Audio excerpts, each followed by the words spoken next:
It was late on a Thursday night when I realized I had left my history notebook inside the classroom. The building was supposed to be empty after 8 p.m., but I convinced the janitor to let me in quickly. The fluorescent lights in the hallway buzzed as I walked past rows of lockers. The air smelled faintly of floor polish mixed with damp cement. Every step I took echoed louder than it should. I reached my classroom and flicked on the light. The desks were neatly lined up, shadows stretching across the floor. The window at the back reflected my own movement like a black mirror. I grabbed the notebook from the desk and was about to leave when I heard footsteps in the hallway. They were slow, steady, and definitely not the janitor's. I peeked out into the corridor. The row of lockers stretched into dimness. Shadows pooled under the flickering tubes. Still, the sound continued, closer now, then stopping altogether. My throat felt dry as I whispered a soft, "Hello." But the only reply was a locker door creaking open down the hall, metal on metal, sharp and sour. I forced myself to keep walking. The echoes of my own steps multiplied, bouncing back slightly delayed, as if someone heavier was pacing me. Once, twice, I spun around, convinced someone was just behind. Nothing but the faint smell of rust leaking from the locker vents and the oppressive silence filling back in. At the stairwell, I froze. A figure stood at the bottom, head tilted facing the wall. The light above the steps flickered, and the air drifting up was colder, damp with the scent of mold. The shape didn't move. In the blink of the next flicker, it was gone. I hurried, notebook pressed to my chest, edges bending into my palm. The hallway seemed longer than before. Suddenly, a metallic slam burst beside me as a locker door swung wide, smashing against its frame so hard the clang echoed through every corner. The air that rushed out smelled faintly metallic, like something old and left sealed too long. My legs moved before I could think. I sprinted now, footsteps slamming out of sync with my own, the echo chasing me half a beat behind.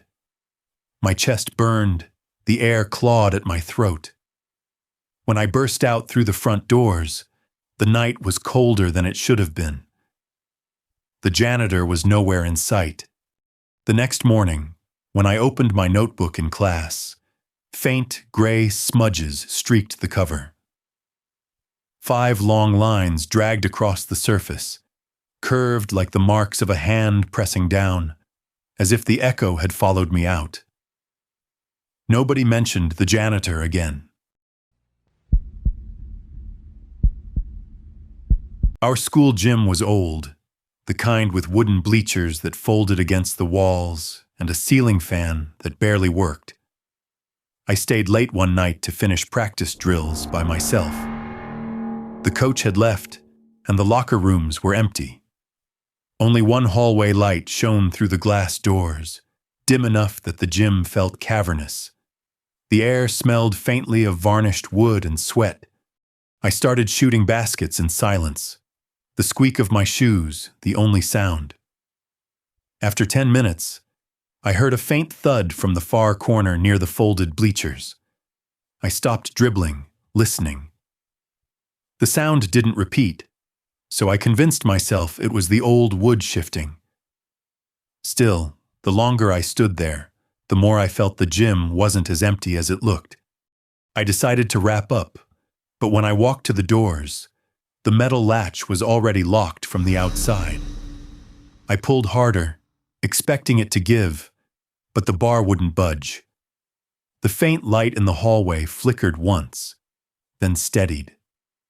Behind me, the ball I'd left on the court rolled slowly across the floor on its own, the hollow bounce echoing off the walls. I stepped back, scanning the rows of stacked bleachers.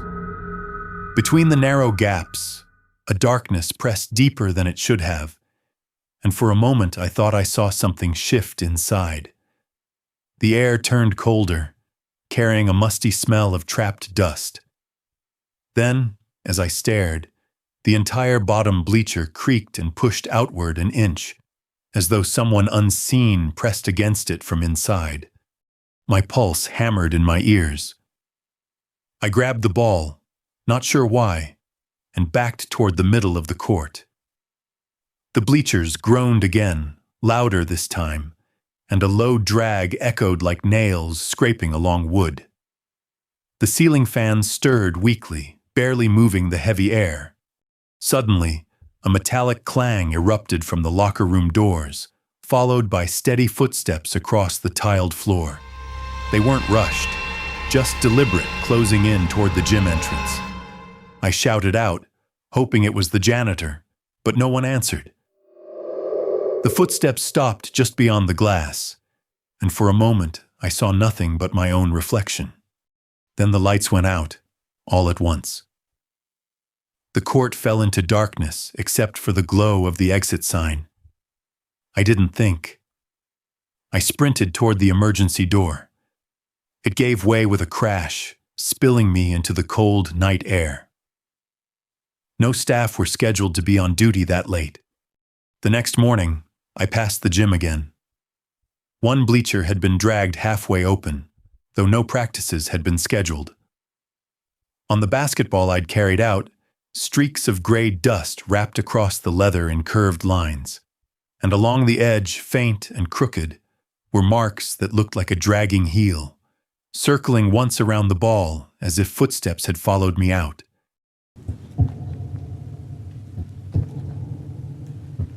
I volunteered once to help organize books in the school library after hours. The librarian trusted me, and I liked the quiet. By the time I finished stacking the last cart, the sun had set, leaving the tall windows black. Only the desk lamp at the front stayed on, its light spilling in a weak circle. The rest of the aisles were shadows. I started shelving books row by row.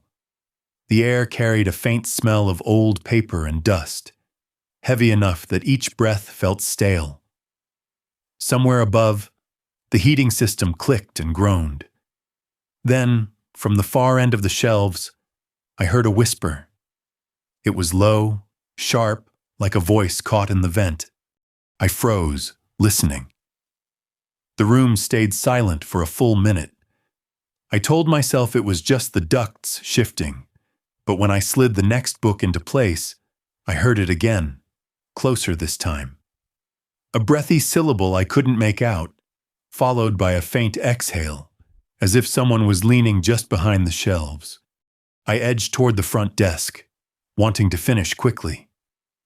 As I passed an aisle, I caught movement in the corner of my eye. A book lay half-pulled from the shelf, pages fluttering though no air moved.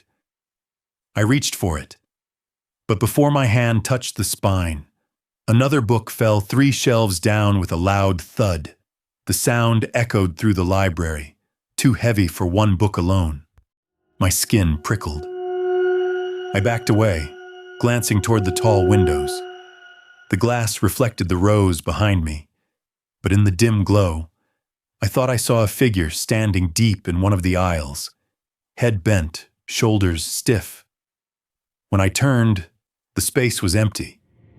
The smell of dust grew sharper, almost metallic. I left the cart where it was and walked quickly toward the exit.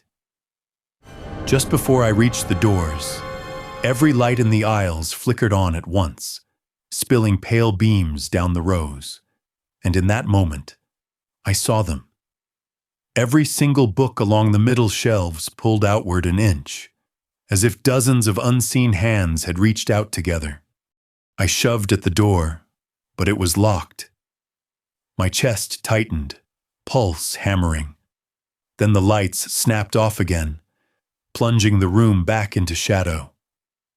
I stumbled backward until my shoulders hit the front desk. For a long moment, the only sound was my own breathing, until the whisper returned, directly at my ear. The alarm chirped once when I forced the emergency exit, then cut off, leaving only silence. Cold night air rushed in as I stumbled outside. The next morning, The librarian asked why I'd left the cart in the middle of the floor. She mentioned no one else had been scheduled in the building. I didn't answer. But when I opened the notebook I'd been using to track call numbers, faint gray streaks curved across the margins. Lines bent like distorted reflections, as if the whisper had traced its way onto the page. I stayed after school once to finish a chemistry project in the science lab. The building was nearly empty, most of the teachers already gone. The lab smelled faintly of ammonia and chalk dust, and the fluorescent lights buzzed overhead. I was alone at the back counter, labeling beakers when I heard the door shut behind me. I turned quickly, expecting to see the janitor, but the doorway was empty. The handle moved once, rattling softly, then stilled. I called out but got no reply. The silence after was thick, only broken by the faint hum of the lights. I tried to ignore it and kept working, but when I reached for the notebook I had set on the center table, it wasn't there. I found it lying open on a stool across the room, a page half torn as if someone had flipped it roughly. My hands shook as I picked it up. The air smelled sharper now, like burnt wires. A glass beaker clinked behind me. One of the shelves near the sink trembled, and a test tube rolled off, shattering across the tiles. I froze, staring at the broken glass. The room felt colder, and I realized the vent above was no longer humming. The air felt stale, used, like something else was breathing it first. I gathered my things fast, but as I moved toward the exit, the lights flickered and went out, plunging the lab into black. For a second, the only glow came from the safety cabinet's glass door, reflecting my silhouette. And then, just behind that reflection, another shape leaned close, its head tilted, almost pressing against the glass from the inside. I stumbled back, slamming into the counter. Beakers toppled, the crash ringing through the darkness. I grabbed my bag and rushed blindly to the door. When I yanked the handle, it resisted once, then gave way with a sudden groan. The hallway outside was darker than it should have been, only the red exit sign burning faint at the end. I didn't stop running until I was outside in the cold night air. The silence felt heavier than the noise had. The next day, I found my notebook on the lab table where I had left it. Across the page I'd been working on, faint gray smudges streaked the margin, curved downward as though 5 damp fingers had dragged across the paper. The marks warped the sheet, still faintly moist, and the lab door, the one I swore I had pulled shut, was found slightly ajar, though no one else had keys that night. I once stayed late in the school auditorium to finish setting up props for a play. The place always felt bigger at night, with rows of empty seats disappearing into shadow. The air smelled of old fabric and dust, the velvet curtain at the stage front holding a faint mustiness. Only a single spotlight was on, aimed at the center of the stage. As I moved chairs across the floor, I heard a creak high above, like something shifting in the catwalk. I looked up, but the rafters were swallowed in darkness. I told myself it was just the old rigging. Still, the sound lingered in the air too long.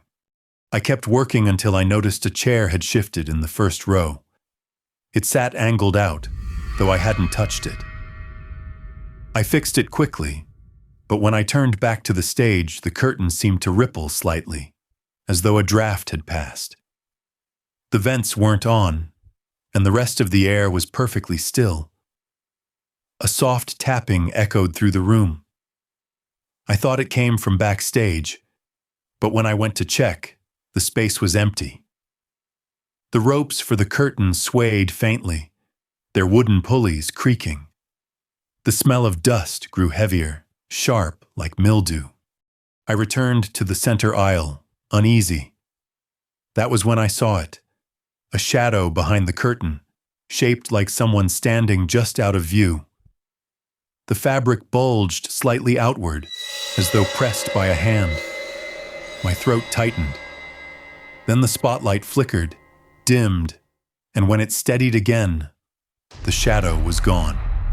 I grabbed my bag, ready to leave, but every chair in the front row had turned outward, angled in unison, as if the entire audience had shifted to face me. The sound of footsteps echoed faintly from the stage, slow and deliberate. My pulse hammered in my ears. I bolted for the exit door. The heavy handle stuck for a moment before releasing with a screech. Cold night air hit my face as I stumbled outside. Behind me, the auditorium fell silent, the spotlight finally darkening. The next day, I went back for rehearsal.